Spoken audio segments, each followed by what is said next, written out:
Bonjour à toutes et à tous. Vous voyez, j'ai un casque aujourd'hui, peut-être que vous savez pourquoi et que vous reconnaissez l'endroit dans lequel je suis. Bon, si je veux vous donner un indice supplémentaire, il suffit de regarder le spectacle qui est derrière moi.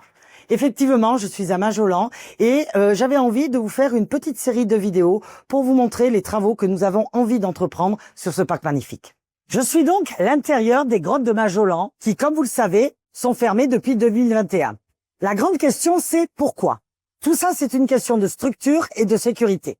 Vous savez que ces grottes sont des fausses grottes, totalement artificielles, qui ont été construites il n'y a pas loin de 150 ans. Comment elles ont été construites à l'époque? En fait, au départ, il y a eu la mise en place d'un grillage qui a été comblé par un certain nombre de pierres. Pour faire tenir le tout, on a rajouté des agrafes métalliques comme celle-ci, et pour le visuel, comme celui-là, tout simplement, il y a du mortier qui a été projeté.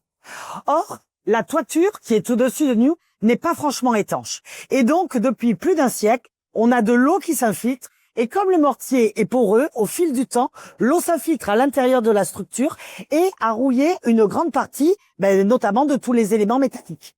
Du coup, les grottes, elles sont fermées pour des questions de sécurité. À l'heure actuelle, c'est dangereux parce qu'il y a un risque de détachement de ces pierres, étant donné que les agrafes ne les tiennent quasiment plus. Pourquoi ça prend autant de temps ? Et d'abord, il a fallu qu'on trouve les bons diagnostics et pour cela, les entreprises compétentes pour pouvoir nous aider à les détecter. Alors maintenant, on va être sur le mode opératoire de la suite. Nous avons 2 défis à relever. D'abord, il va falloir refaire cette fausse roche et ensuite travailler sur l'étanchéité du toit. Où en est-on aujourd'hui ? Je vous ai dit, notre premier défi, c'est d'abord de refaire la fausse roche. Alors là, ça y est, nous avons le mode opératoire, nous avons fait plusieurs tests pour pouvoir y parvenir. On sait comment réaliser. Alors d'abord, il va falloir vérifier le support et faire un très gros nettoyage. Ensuite, passer tout un traitement anti-rouille. S'occuper ensuite de reprendre toutes les fissures.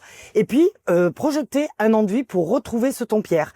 Alors vous voyez ici, je suis sous le pont voûte en dessous du canyon. Et c'est là où on a travaillé pour faire des essais, notamment des essais de couleurs, comme par exemple ce côté-ci ou encore ce côté-ci. Enduit ton pierre, pas mal, non?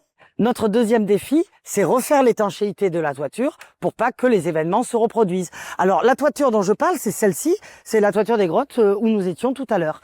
Alors pour cela, les études sont en cours. On sait qu'il va falloir travailler pour le fait d'enlever la végétation d'un côté, ensuite refaire l'étanchéité, et la grande question c'est bien évidemment comment, et ensuite remettre de la végétation. On va travailler pour cela avec un paysagiste. Alors vous voyez qu'effectivement, ces grottes, nous voulons qu'elles soient réouvertes. Mais pour cela, il y a encore beaucoup de travail à faire. Ça va prendre du temps. Je ne vous cache pas que ça va prendre beaucoup d'argent et que nous aurons très certainement recours au mécénat pour pouvoir nous aider. Mais ça, je vous en reparlerai une autre fois.